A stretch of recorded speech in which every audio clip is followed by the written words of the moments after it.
नमस्कार मित्रमैत्रिणींनो, आज मी तुमच्यापुढे मकर संक्रांतीची कथा, माहिती आणि महत्त्व काय ते बघूयात. क्षणभर तीळ, मनभर प्रेम, गुळाचा गोडवा, आपुलकी वाढवा. गोडवा घेऊन येतो जो सण, त्या निमित्ताने एकत्र येतात सर्वजण आणि जुळून राहतात एकमेकांचे मन. अशा सुंदर सणाच्या तुम्हा सगळ्यांना मकर संक्रांतीच्या खूप खूप शुभेच्छा. तिळगुळ घ्या आणि गोड गोड बोला. तर आपल्या महाराष्ट्रात प्रत्येक सण साजरा होताना अतिशय उत्साह, आनंद, एकमेकांना मान सन्मान देण्याची पद्धत, रूढी, परंपरा यांना फार महत्त्व दिल्याचं आपण पाहतो. या परंपरा सुरू झाल्या त्यामागे देखील पूर्वजांचा एक चांगला हेतू असल्याचे लक्षात येते. गुढीपाडवा, दीपावली, दसरा, गणेश चतुर्थी, नवरात्र यांसारख्या आणखी एक महत्त्वाचा सण आपण साजरा करतो, तो म्हणजे मकर संक्रांत. मकर संक्रांत सणापूर्वी वातावरणात असतो तो कमालीचा गारठा. प्रत्येक सजीवाला या थंडीची हुडहुडी फार गार करून सोडते.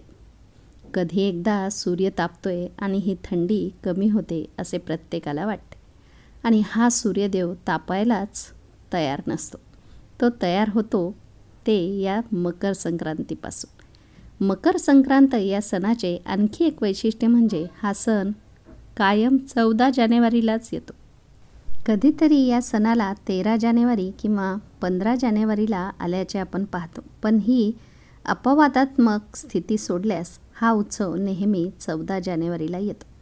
पण यावर्षी मकर संक्रांत ही 15 तारखेला आहे. पौष महिन्यात जेव्हा सूर्य धनु राशीतून मकर राशीत प्रवेश करतो तेव्हा हा उत्सव सर्वत्र संपन्न करण्याची परंपरा आहे. सूर्य धनु राशीतून मकर राशीत प्रवेश करतो म्हणून याला मकर संक्रांत असे म्हणतात. हिंदू धर्मात महिन्याचे 2 पक्षांमध्ये विभाजन केले जाते, कृष्ण पक्ष आणि शुक्ल पक्ष. त्याचप्रमाणे वर्ष देखील उत्तरायण आणि दक्षिणायन या 2 आयनांमध्ये विभागले गेले आहे. दोन्ही जोडले तर 1 वर्ष पूर्ण होते. मकर संक्रांतीच्या दिवसापासून सूर्याची उत्तरायण संचलन सुरू होते म्हणून मकर संक्रांतीला उत्तरायण असेही म्हणतात. हिंदू धर्माच्या मान्यतेनुसार या दिवशी भगवान विष्णूंनी राक्षसांचा वध करून त्यांचे मस्तक मंदार पर्वतावर पुरून युद्ध समाप्तीची घोषणा केली होती.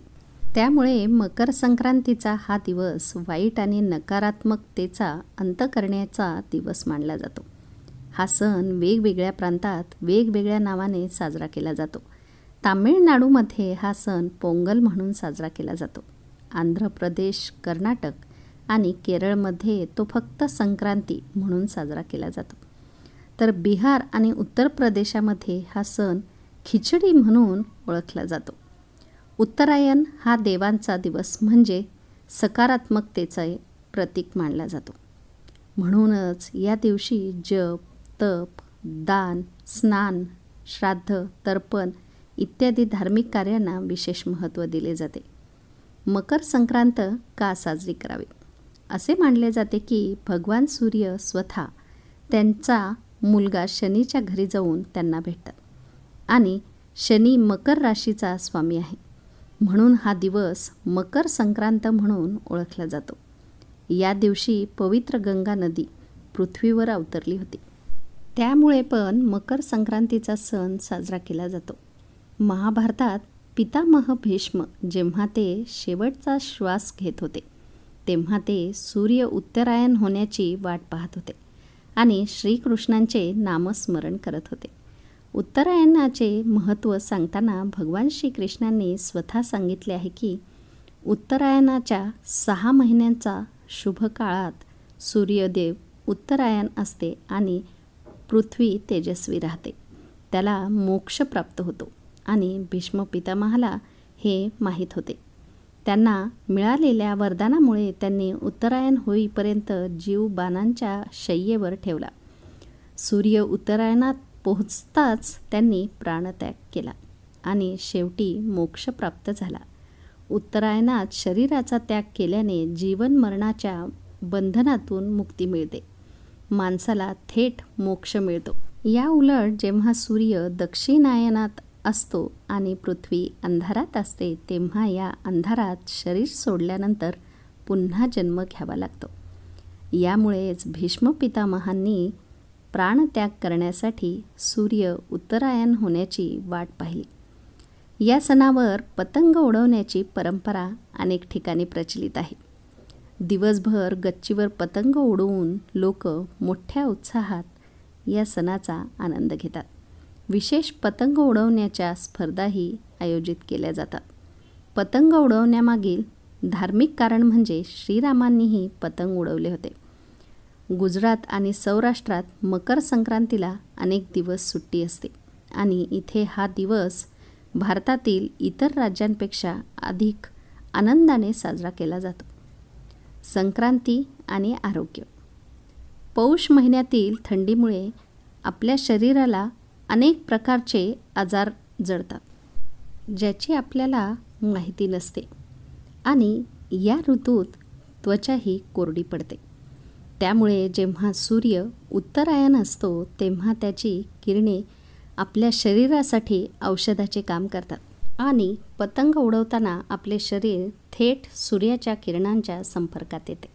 त्यामुळे आपल्याला माहीत नसलेले अनेक शारीरिक आजार आपोआप नष्ट होतात. संक्रांती सणाचे महत्त्व.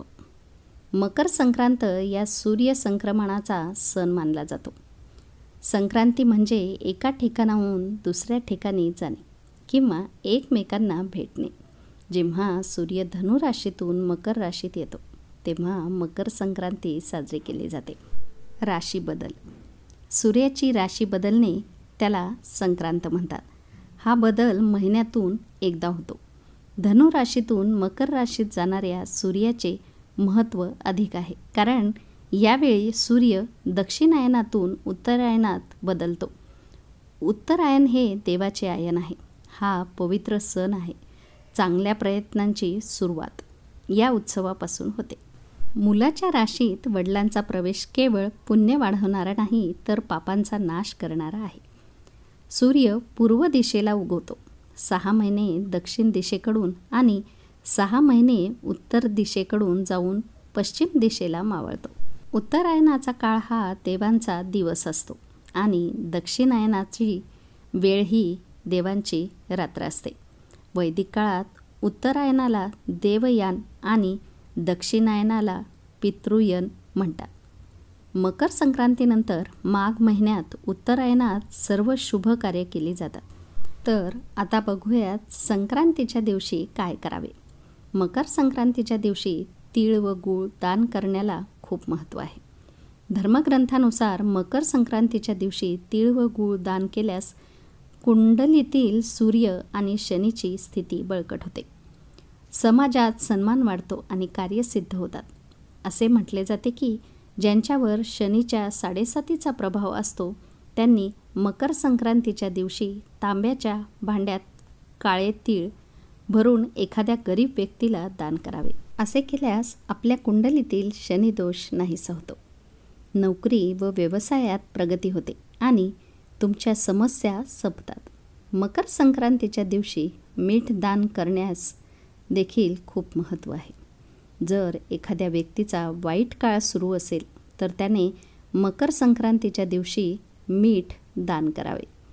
मकर संक्रांतीला तूप दान करणे देखील चांगले मानले जाते. हा उपाय केल्याने आपल्या आर्थिक अडचणी दूर होतात.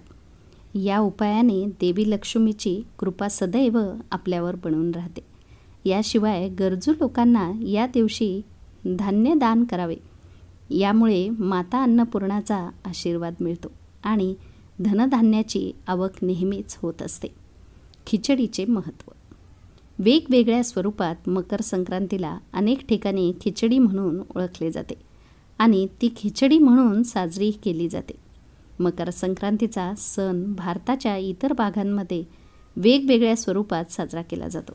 पंजाब आणि हरियाणामध्ये हा सण लोहरी म्हणून साजरा केला जातो. तसेच आसाममध्ये हा सण बिहू म्हणून पूर्ण उत्साहात साजरा केला जातो. बिहार, झारखंड आणि पश्चिम बंगालमध्ये मकर संक्रांतीच्या दिवशी खिचडी खाण्याची परंपरा फार पूर्वीपासून चालत आलेली आहे. तसेच महाराष्ट्रात पहिल्या दिवशी भोगी असते. त्या दिवशी तीळ लावून बाजरीची भाकरी, त्यावर लोण्याचा गोळा व त्यासोबत मिक्स भाजी आणि खिचडी खाल्ली जाते. व संक्रांतीच्या दिवशी गरमागरम तिळगुळाची पोळी, त्यावर तुपाची धार असते. तर काही जागी पुरणपोळी देखील करतात. खाण्याचा अशा बऱ्याच परंपरा आहेत. आजही मकर संक्रांतीच्या दिवशी वरील राज्यांमध्ये खिचडी शिजवून खाण्याची अनोखी परंपरा आहे. मकर संक्रांत खिचडीच्या रूपात साजरी करण्यामागे अनेक पौराणिक कथा आणि शास्त्रीय समजुती आहेत.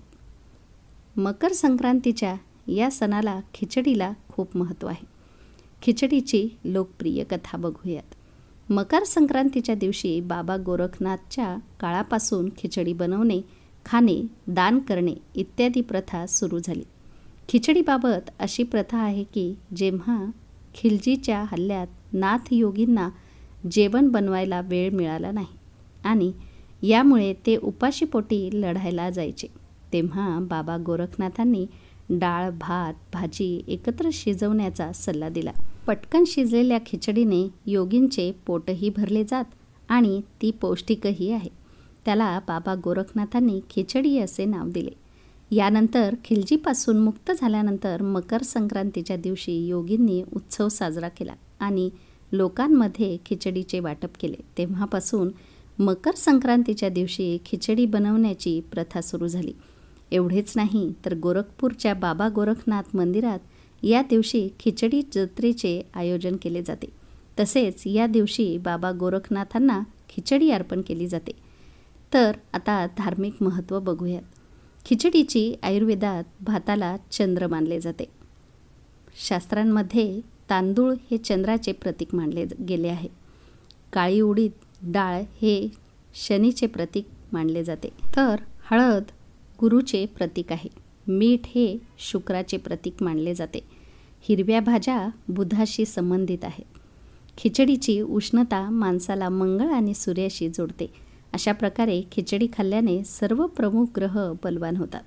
मकर संक्रांतीच्या दिवशी नवीन धान्याची खिचडी खाल्ल्याने शरीर वर्षभर निरोगी राहते असा समज आहे. तर मित्रांनो, तुम्हाला ही कथा माहिती कशी वाटली ते नक्कीच सांगा. आणि हो, लाईक आणि शेअर करायला अजिबात विसरू नका.